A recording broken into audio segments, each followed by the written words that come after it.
জয় শ্রী রাধেশ্যাম, জয় শ্রী রাধা বল্লভ। সুধী সজ্জন বৃন্দ, আমাদের আজকের এই বৈষ্ণব কথামৃতে তৃতীয় পর্ব রচনা হতে যাচ্ছে। আমরা গত পর্বে দর্শন করেছিলাম, অর্থাৎ বৈষ্ণব কথামৃতে বা বৈষ্ণব মহিমা তত্ত্ব কথা কীর্তনের দ্বিতীয় পর্বে যে কৃষ্ণ প্রাপ্তির সহজ উপায় হচ্ছে বৈষ্ণবের সেবা। তো যেই বৈষ্ণবের সেবা করলে আমরা খুব সহজে কৃষ্ণ ভগবানকে প্রাপ্ত হতে পারি বা ভগবত কৃপা লাভ করতে সক্ষম হই, সেই বৈষ্ণবের মধ্যে কি কি গুণাবলী থাকবে বা আমরা কেমন করে বুঝব যে তিনি প্রকৃত বৈষ্ণব আর সেই বৈষ্ণবের সেবার দ্বারাই আমার কৃষ্ণ প্রাপ্তি সুনিশ্চিত। তো আমরা শ্রীমদ্ ভাগবত অবলম্বনে আজকে সেই বৈষ্ণব গুণাবলীগুলো দর্শন করতে যাচ্ছি।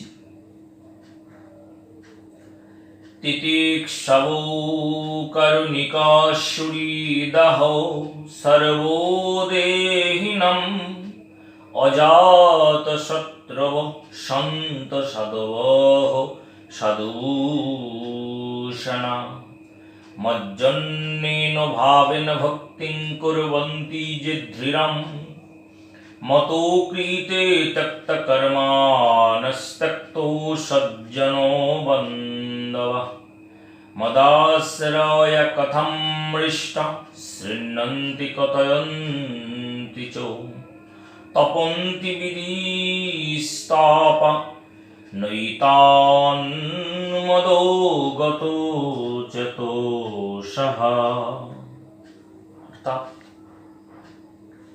সাধুভূষণ হল সহিষ্ণুতা, দয়ালু, সমস্ত প্রাণীগণের সুহৃদ, অশত্রুবৎ আচরণ, শান্ত সরল স্বভাব এবং সজ্জনের প্রতি সম্মান পরায়ণ,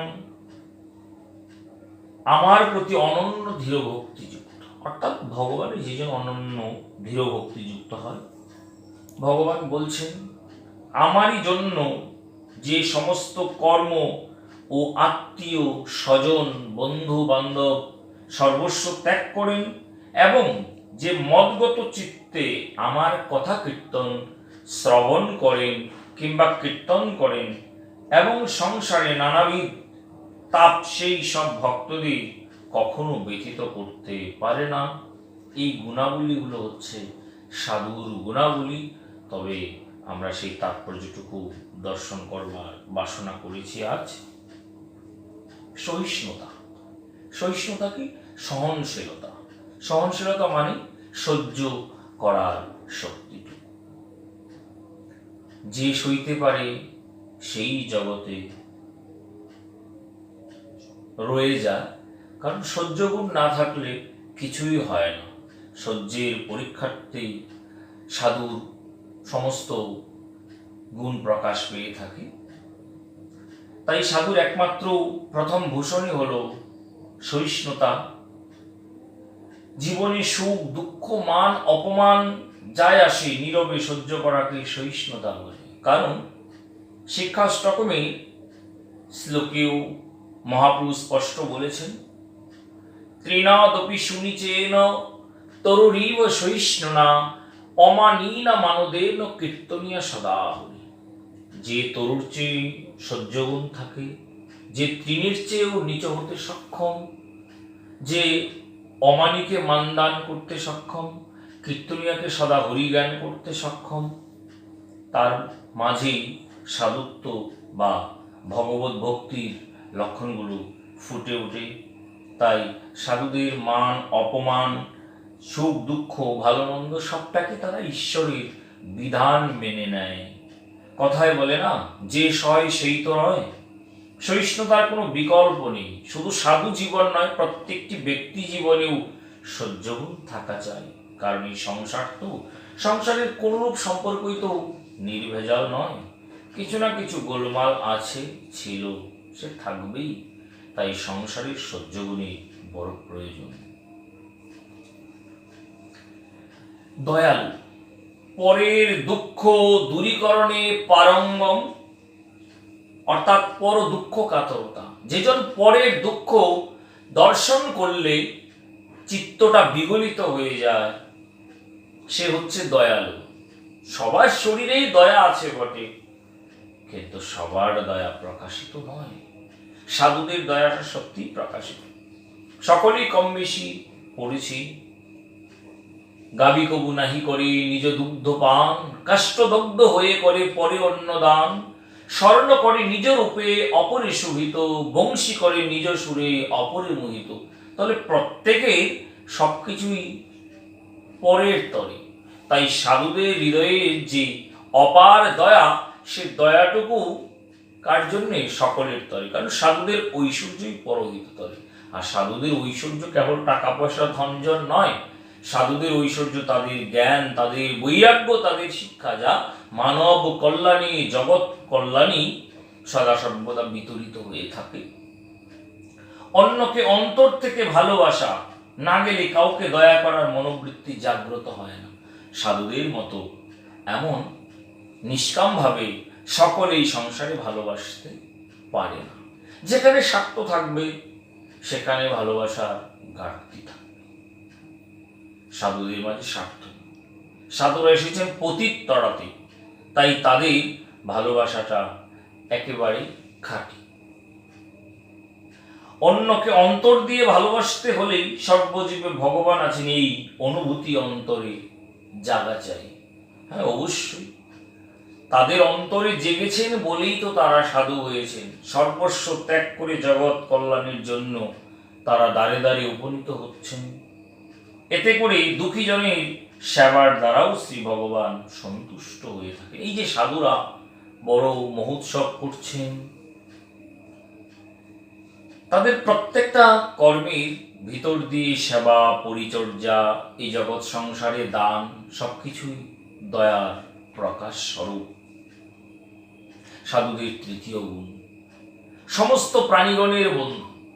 ভগবানের সৃষ্টিকে ভালোবাসতে পারলে তবেই তো সকলের মঙ্গলকামী হওয়া যায়। জীবে প্রেম করে যেই জন, সেই জন সেবিছে ঈশ্বর। শুধু মানবকে নয়, পশু পক্ষীকেও তারা যথেষ্ট যত্নেই ভালোবাসে।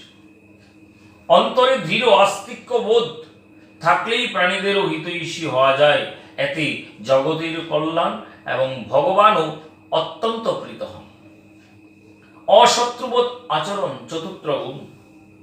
সকলের প্রতি বন্ধুভাব অন্তরে জাগ্রত হলেই কাউকে শত্রু বলে বোধ হয় না।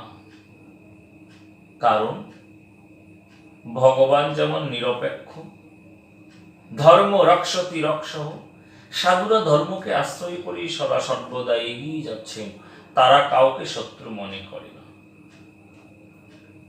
কারণ মন্দ আচরণ হলে যদি সাধু তার প্রতি বিরূপ আচরণ করেন, সে তো আরো অধঃপতিত হয়ে যাবে। তাই তারা করুণাদ্র হৃদয়ে কুলে তুলে নেন। শান্ত, শান্তিযুক্ত, অত্যন্ত ধীর স্থির, উত্তেজনা বর্জিত মানসিক অবস্থাকে শান্ত ভাব বলা হয়ে থাকে। শান্ত গুণটি অত্যন্ত গভীর একটি গুণ। কারণ শান্ত না হলে শান্তি আসে না।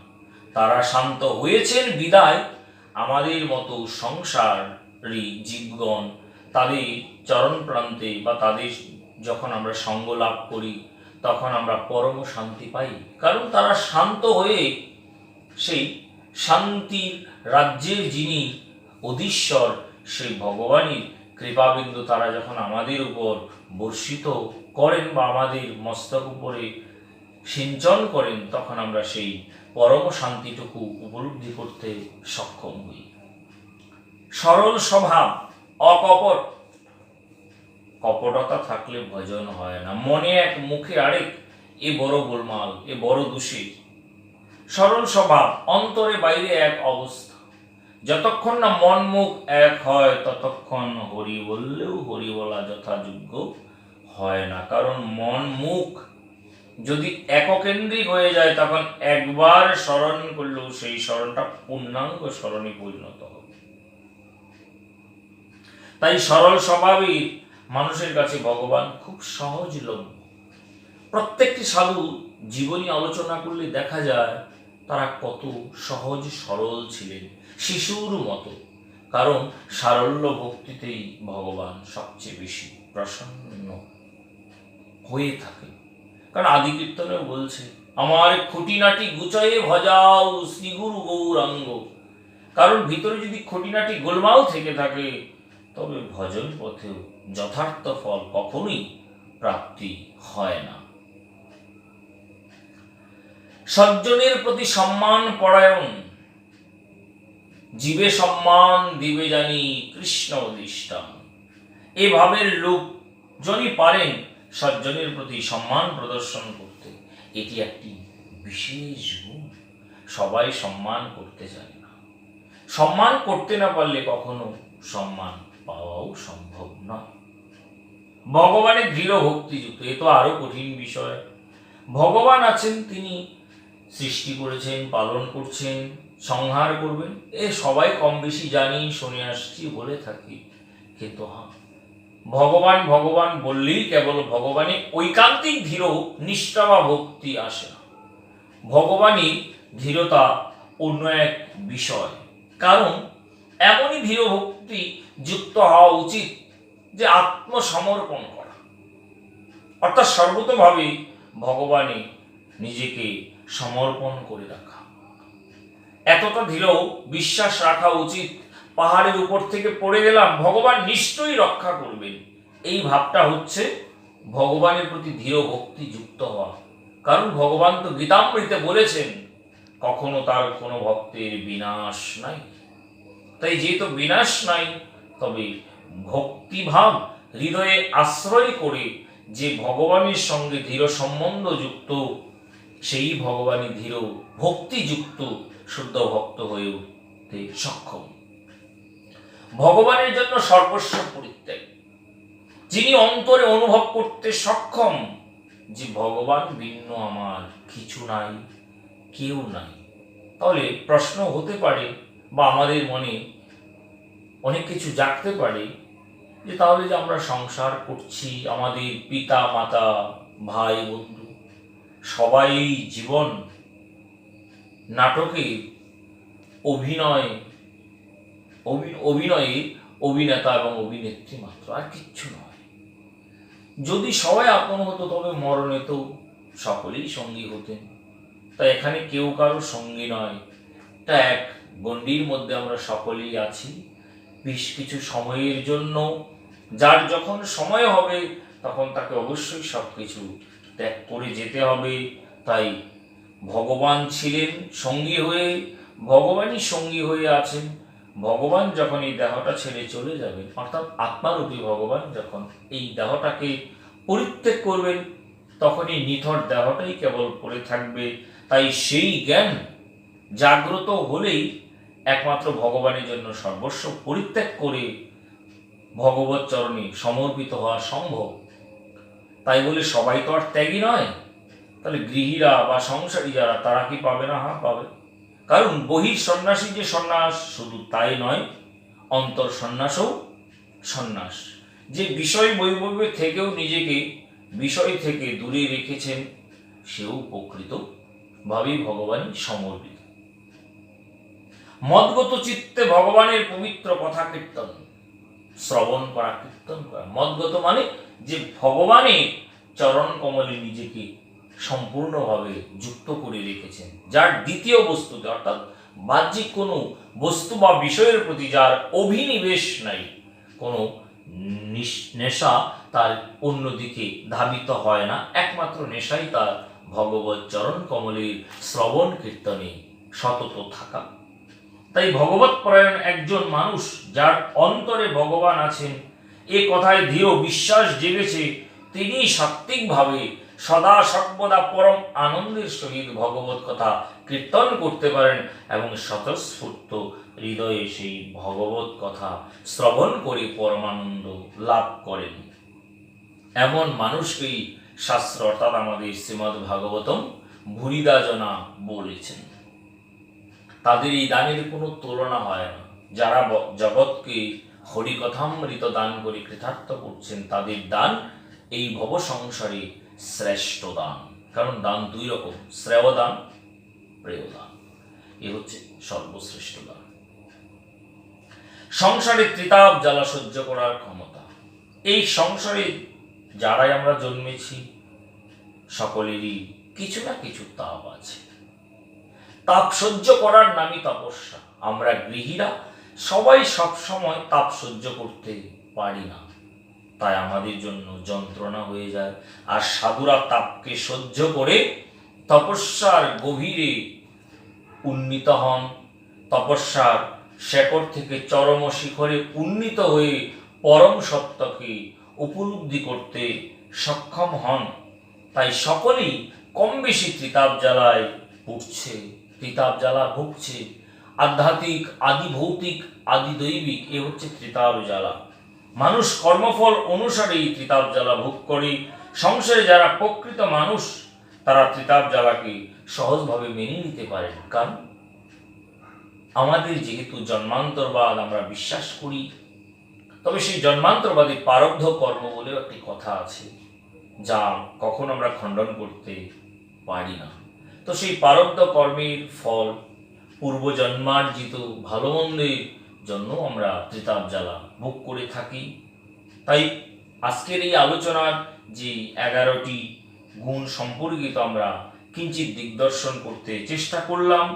এই সকল গুণ যেই সাধু দেহে বিদ্যমান থাকবে তাকে সাধু বা বৈষ্ণব বলে আমরা নির্দ্বিধায় মানতে সক্ষম হয়ে যায়। কারণ স্পষ্টই বোঝা যায় এই কথামৃতের আলোচনার আলোকে যে একজন সাধু নিশ্চয়ই হবেন সৎ মানুষ এবং খোলা মনের অধিকারী, যিনি একেবারে পুত পবিত্র। কারণ এহেন পুত পবিত্রতা তার মাঝে না থাকলে তিনি ভগবানের অন্তরে তো বাস করতে সক্ষম নন। কারণ আমরা বৈষ্ণব স্মরণীর পদে কীর্তন করেছিলাম, তোমারও হৃদয়ে সদা গোবিন্দ বিশ্রাম, গোবিন্দ কহেন মম বৈষ্ণব পরাণ। তো যাকে ভগবান তার প্রাণে রাখেন তার অবশ্যই সদ্গুণ বিশেষভাবে আছে বলেই তাকে ভগবান হৃদয়ে রাখেন। তাই এই উপরোক্ত 11টি গুণ যার মধ্যে বিদ্যমান, তার চরণ কমলে আমরা নিশ্চিতভাবে মস্তক নত করতে সক্ষম হতে পারি এবং তার কৃপা ভিক্ষা আমরা করতে পারি। এবং সেই সে ভুলিদা জনা সাধু মহৎ ভক্ত বৈষ্ণবীর কৃপাবিন্দু যদি আমাদের উপর সিঞ্চিত হন, আমরা নিশ্চয়ই ভগবানকে বিশেষভাবে আস্বাদন করতে চেষ্টা করব। তাই সকলকে নিজজন বলে যেন আমরা মনে করি যাদের মধ্যে এই গুণাবলীগুলো আছে। তাদের সঙ্গে যদি আমাদের কোনো রক্তের সম্বন্ধ নাও থাকে, পারমার্থিক দিক থেকে হলেও সম্বন্ধ। কারণ সাধুরা কারো একার নয়, সাধুরা এই ভব সংসারে তারা জগতের, তারা ভগবানের প্রতিনিধি হয়ে জগৎকে শুধু কৃপাবিন্দু দিয়েই যাচ্ছে। সেই প্রেক্ষিতে হয়তো লালন ফকির গিয়েছেন, যদি তরিতে বাসনা থাকে ধর রে মন সাধুর সঙ্গ, ভজরে আনন্দের গৌরাঙ্গ। ধর রে মন সাধুর সঙ্গ, ভজরে আনন্দের গৌরাঙ্গ। কেন? কারণ সাধুর সঙ্গে সদা সর্বদাই ভগবান বিরাজ করেন। আর সাধুদের গুণ তো আমরা শুধু বিশেষ গুণগুলো যেন আমরা সাধুকে নির্ণয় করতে পারি বা নিরূপণ করতে পারি, সেজন্যই এতটুকু দর্শন। কিন্তু সাধুদের গুণাবলী বলে কয়ে তো কখনো শেষ করা যায় না। তাই বলছে, সাধুর অগুণ যায় না বলা, শুদ্ধ চিত্ত অন্তর খোলা। সাধুর অগুণ যায় না বলা, শুদ্ধ চিত্ত অন্তর খোলা। সাধুর দর্শনে যায় মনের ময়লা, পরশে হয় প্রেমে তরঙ্গ। সাধুর দর্শনে যায় মনের ময়লা পরশে হয় প্রেমে তরঙ্গ, ভজরে আনন্দের গৌরাঙ্গ, ধররি মন সাধুর সঙ্গ, ভজরে আনন্দের গৌরাঙ্গ। তাই আমরা যেন এহেন দুর্লভ সাধু সঙ্গ করি, কারণ সাধু সঙ্গে মহিমা অনন্ত, অপার, অসীম। শাস্ত্রে বলেছেন সাধু সঙ্গ করলেই পরে কৃষ্ণ সঙ্গ হয়, সাধুর মাঝেই বিরাজ করেন কৃষ্ণ দয়াময়। তো সুধী সজ্জন, আজকে আমরা কিঞ্চিৎ কথামৃতের মাধ্যমে সাধুর বা বৈষ্ণব বৃন্দের গুণাবলী বা প্রধান গুণাবলীগুলা দর্শন করতে চেষ্টা করলাম। তো আজকের মতো এখানে আমাদের বিশ্রাম। সমস্ত প্রকার ভুল ত্রুটি মার্জনা করবেন। সকলেই ভালো থাকবেন। রাধে রাধে, নমস্কার।